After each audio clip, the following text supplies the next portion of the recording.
Good morning. आज दिवसाची सुरुवात मस्त अशी बाल्कनीत बसून थंडीचा आनंद घेत दूध पीत झाली।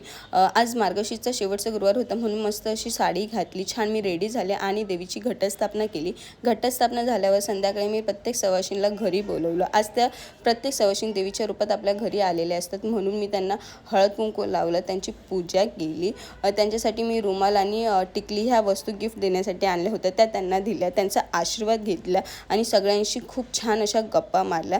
आणि आज ठरवलं होतं की देवीला नैवेद्यासाठी पुरणपोळीचं जेवण करावं आणि आज मी ते पुरणपोळीचं जेवण बनवलं। मला इतका आनंद वाटला की चला, मी जे ठरवलं होतं ते झालं। आणि सर्व जेवण पटापट माझं आवरून झाल्यानंतर सगळ्यात आधी मी तो देवीला नैवेद्य दाखवला। छान देवीला नैवेद्य दाखवून झाल्यावर तिची मनोभावी पूजा केली, तिच्याकडून पुन्हा आशीर्वाद घेतला आणि म्हटलं चल, पूजा झाली आहे, देवीला पण नैवेद्य दाखवलाच, माझा पण उपवास सोडून घेते आणि मस्त असं माझासुद्धा उपवास सोडला।